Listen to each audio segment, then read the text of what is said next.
बिल्लाहि मिनश्शैतानिर्रजीम बिस्मिल्लाहिर्रहमानिर्रहीम अल्हम्दुलिल्लाहिल्लज़ी हदाना लिहाज़ा वमा कुन्ना लिनहतदिया लौला अन हदानल्लाह अल्लाहुम्मा सल्लि अला सय्यिदिना व मौलाना मुहम्मदिन अदद मा फ़ी इल्मिल्लाहि सलातन दाइमतम बिदवामि मुल्किल्लाह। अस्सलामु अलैकुम व रहमतुल्लाहि व बरकातुहू।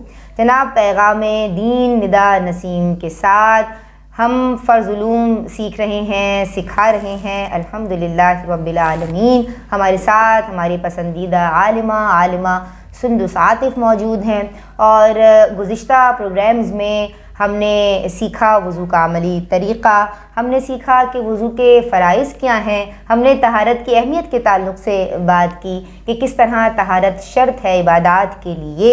तो जनाब फ़र्ज़ उलूम आज भी हम सीखेंगे और ये सीखने सिखाने का सिलसिला इंशाअल्लाह अज़्ज़ व जल जारी व सारी रहेगा। सलामत करते हैं अपने स्कॉलर को, आलिमा सुंदुस आतिफ़ को। अस्सलामु अलैकुम। वालेकुम अस्सलाम। कैसी हैं आप? अल्हम्दुलिल्लाह। शुक्रिया अदा करना चाहते हैं आपका कि आपने अपना कीमती वक्त हमें दिया और ये बड़ी सआदत की बात है कि हम दीनी बातें कर रहे हैं और ये मेरे लिए भी बहुत सआदत की बात है क्योंकि ये अल्लाह ताला की तरफ से होते हैं मामलात और जो बता रहा है उस पर भी अल्लाह का ख़ास करम होता है, जो सीख रहे हैं उन्हें भी अल्लाह ने चुना होता है, तो हम सबको अल्लाह का शुक्र अदा करना चाहिए। बेशक, सुभान अल्लाह और अल्हम्दुलिल्लाह अला कुल्ली हाल। मैं चाहूँगी कि आज हम बात करते हैं वज़ू की सुन्नतों के ताल्लुक़ से, मुस्तहब्बात के ताल्लुक़ से, और वो कौन सी बातें हैं, कौन सी चीज़ें हैं कि जिनसे वज़ू टूट जाता है। नवाक़िज़ वज़ू के ताल्लुक़ से भी बात करेंगे। तो पहले हम किस पे बात कर रहे हैं? सुन्नतों के ताल्लुक़ से बात करें। सुन्नत और मुस्तहब्बात को मैं कंबाइन करके आपको बयान करूँगी। जी नाज़रीन गौर से सुने, वीडियो को एंड तक देखें और वज़ू की सुन्नतें और मुस्तहब्बात हमें आलिमा सुंदुस आतिफ़ बता रही हैं। क्योंकि देखिए ये कोई बहुत मुश्किल चीज़ नहीं है, ये गैर ज़रूरी चीज़ नहीं है, ये आपके वज़ू को नूरुन अला नूर करने वाली चीज़ है। आपको सिर्फ ये इतना वज़ू नहीं करना कि जिससे आप नमाज पढ़ सकें, आपको अहसन तरीके पे वज़ू करना है। फ़र्ज़ अदा नहीं हुआ तो वज़ू नहीं हुआ। ये सुन्नतें हैं, ये मुस्तहब्बात हैं। मुस्तहब से मुराद है पसंदीदा काम। बेशक। तो उन चीज़ों में सबसे पहले तो नीयत, ये मुस्तहब्बात में यानी नीयत कर लेना बाकायदा। अव्वलन तो जब आप उठते हैं नमाज के लिए तो दिल में आपकी नीयत होती है, लेकिन बसा औकात आप नहाए भी हैं, आपने नहाने से पहले वज़ू कर लिया और उसके बाद आपने पूरे, ये भी एक अच्छा, लेकिन नीयत कर लेना ये मुस्तहब्बात में शामिल है, बेहतरीन काम है, नेक काम की नीयत, तो वो आपको और भी ज़्यादा अजर व सवाब का बाइस आपके लिए बन जाएगी। दूसरी चीज़ है बिस्मिल्लाह पढ़ना, इस सुन्नत में दाखिल है। बाज़ औक़ात हम लोग इसका एहतमाम नहीं करते, हम डायरेक्ट जाके वॉश बेसिन पे खड़े हो जाते हैं और हम वज़ू करना शुरू कर देते हैं। एक बात ये भी है कि बाज़ लोगों के यहाँ जो आजकल अपार्टमेंट्स में लोग रह रहे हैं, फ्लैट्स में रहते हैं, फ्लैट सिस्टम ज़्यादा है क्योंकि आबादी भी बढ़ रही है यकीनन, तो ऐसे बाथरूम्स होते हैं जो अटैच्ड होते हैं, यानी वहाँ पे फिर जाके बिस्मिल्लाह पढ़ना या वज़ू के बाद जो मसनून दुआएं हैं वो पढ़ना वो ज़रूरी नहीं है, इसलिए क्योंकि वो वहाँ अगर कमोड भी है और इस तरह के मामलात हैं तो वहाँ हमें बिस्मिल्लाह पढ़ना चाहिए या नहीं, ये बताइए। देखिए सबसे पहले तो एक तो है आजकल फ्लैट्स ही क्या घरों में भी अटैच बात हो चुके हैं, आजकल तो वो कॉन्सेप्ट ही ख़त्म हो गया है। इवन जो अपना घर बनवाते हैं वो इसका एहतमाम नहीं करते कि गुस्ल खाना अलहदा हो या कोई वज़ू खाना हो, हालांकि हम मुसलमान हैं, हमें इस चीज़ का एहतमाम करना चाहिए। लेकिन अच्छा उसमें एक चीज़ ये, एक तो होते हैं बहुत बड़े वॉशरूम्स, माशाल्लाह लेविश जिन्हें कहते हैं, वो इस तरह के होते हैं कि बाथ टब एक तरफ है, आपकी WC कमोड बहुत दूर दूसरी तरफ है, वॉश बेसिन, उसमें उलमा ये कहते हैं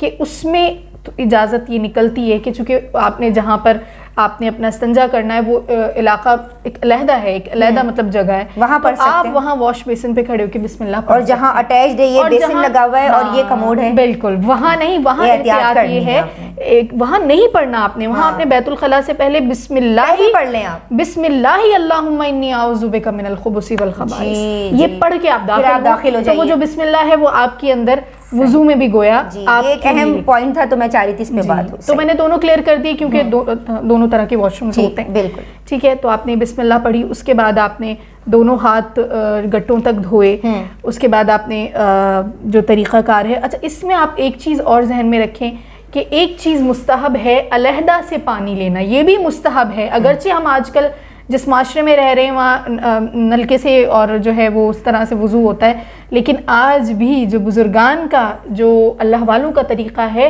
وہ وضو کا لوٹا علیحدہ رکھتے ہیں، وہ وضو کا برتن علیحدہ رکھتے ہیں۔ جس طرح نماز کا مقام اور جگہ علیحدہ رکھی جاتی ہے، اسی طرح وضو کے لیے بھی وہ اس برتن کو کسی اور چیز کے لیے استعمال نہیں کرتے، تو یہ مستحبات میں شامل ہے۔ اور یہ میں آپ کو ایک ٹپ دیتی جاؤں، اللہ تعالیٰ قبول فرمائے۔ اور اگر آپ نماز کی عادی بننا چاہتی ہیں، نماز کو اپنی زندگی میں شامل کرنا چاہتی ہیں، تو آپ یہ کریں، آپ اپنا نماز کی جگہ گھر میں علیحدہ بنائیں، بلکہ ایک نماز کا ایک پورا روم بنائیں جہاں بچوں کو بھی پڑھائیں، آپ اپنا وضو کا برتن علیحدہ رکھیں، یہ مستحبات میں شامل ہے۔ تو اس کی برکت سے اللہ تبارک و تعالیٰ آپ کو نماز کی پابندی دے گا۔ ہو سکے تو نماز کا دوپٹہ، نماز کے کپڑے، چادر وہ بھی علیحدہ رکھیں، ٹھیک ہے؟ بچے ہیں گھر میں، لڑکے ہیں تو ان کی ٹوپیاں علیحدہ رکھیں۔ تو یہ چیزیں یہ مستحبات میں داخل ہیں، یہ پسندیدہ کام ہے نماز اور وضو کے حوالے سے۔ اچھا، کلی کرنا، ناک میں پانی چڑھانا، یہ سنتیں ہیں وضو کی؟ یہ دیکھیں، یہ جو ناک میں پانی چڑھانا ہے اور کلی کرنا ہے، یہ سنتیں ہیں، اور اس کی احتیاط میں پچھلی ایپیسوڈ میں آپ کو بتا چکی ہوں، ٹھیک ہے؟ اور جو میں چیز بتا رہی ہوں کہ علیحدہ سے پانی لینا، یہ مستحبات میں داخل ہے، احتیاط میں داخل ہے۔ اسی طرح ایک مستحب چیز یہ بھی ہے کہ آپ اونچی جگہ پہ بیٹھ کے وضو کریں، یہ بھی مستحب، کیونکہ آپ کے کپڑے خراب نہ ہو۔ اور ہمارا حال یہ کہ ہم تو واش بیسن پہ پورے نہا لیتے ہیں، ایکسٹرا پانی خرچ کرنا یہ خلاف ادب ہے۔ جی جی جی، بہت مناسب مقدار میں آپ یہ معاملہ کریں۔ اچھا، پھر اس کے بعد آپ کا جناب دونوں ہاتھ کوہنیوں سمیت دھونا، یہ تو فرض ہے۔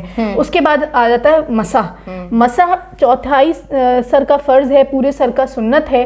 اور اس کے بعد یہ جو آپ کانوں کے اندر شہادت کی انگلی اور پیچھے آپ انگوٹھوں سے مسح کرتے ہیں، یہ بھی سنت میں آتا ہے، یہ بھی سنت طریقہ ہے وضو کا، یعنی بالفرض اگر یہ ساقط ہو جاتا ہے تو آپ کا وضو ہو جاتا ہے، سنت زائل ہو جائے گی آپ سے۔ اسی طرح گردن کا مسح کرنا، یہ بھی سنت میں داخل ہے۔ اور پاؤں کا دونوں کا دھونا، یہ آپ کے فرائض میں شامل ہے۔ اس کے بعد دعا پڑھنا، یہ بھی مسنون ہے، بالفرض آپ بھول جاتے ہیں تو اس میں کوئی مذائقہ نہیں ہے۔ یہ تو رہی مستحبات اور سنتیں۔ نواقض وضو کے تعلق سے ہم جاننا چاہتے ہیں، وہ کون سی چیزیں ہیں، کون سے امور ہیں جن سے وضو ٹوٹ جاتا ہے؟ دیکھیے، نواقض وضو میں دو چیزیں ہیں۔ ایک تو ہے آپ کے سبیلین سے، یہ سبیلین سے مراد ہے آپ کی پیشاب اور آپ کے پخانے کے مقام سے اگر کوئی شے نکلتی ہے تو وہ وضو کو توڑ دیتی ہے، ٹھیک ہے؟ اور ایک چیز ہے کہ جو آپ پر طاری ہوتی ہے، ٹھیک ہے، وہ بھی، اس میں بے ہوشی ہو گئی، اس میں وہ نیند ہو گئی جو آپ کو بے سدھ کر دیتی ہے، جس میں آپ کے سرین آپ کے زمین پہ ٹک جاتے ہیں، آپ بالکل جس میں یعنی ہوا خارج ہونے کا قوی اندیشہ ہو، اعضاء جب ہمارے نرم پڑتے ہیں، جیسے ابھی ہم بیٹھے ہوئے ہیں، اگر ہم بیٹھے بیٹھے سو جاتے ہیں تو یہ تو ہمارے سرین ٹکے ہوئے ہیں نا، تو ابھی اس سے ہمارا وضو نہیں ہوگا، لیکن اس میں ہم الرٹ سو رہے ہیں۔ وہ جو بے ہوشی والی ہے جس میں ہمارے اعضاء ڈھیلے پڑ جانے کا اندیشہ ہے، وہ نیند آپ کا وضو توڑ دیتی ہے۔ یعنی سجدے میں سو رہے ہیں، فار ایگزامپل سجدے میں نیند آ گئی تو اس سے وضو نہیں ٹوٹتا۔ اچھا، یہ چیز ہے۔ صحیح۔ تو اس چیز کا دھیان رکھیے، بے ہوشی آپ کے وضو کو توڑ دیتی ہے۔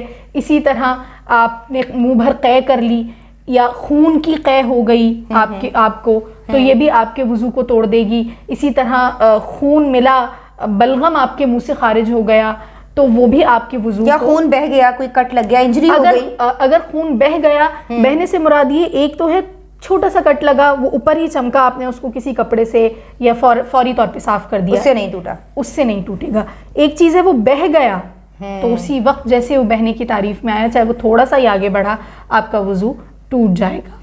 بہت شکریہ۔ اور جناب مزید سوالات اگر آپ کرنا چاہیں تو کامنٹس میں بھی ہمیں آپ اپنی رائے سے آگاہ کر سکتے ہیں، سوالات ہمیں سینڈ کر سکتے ہیں۔ ہماری کوشش ہوگی کہ شریعت مطہرہ کے اصولوں کے مطابق آپ کے سوالات کو آنسر کیا جائے۔ السلام علیکم ورحمۃ اللہ۔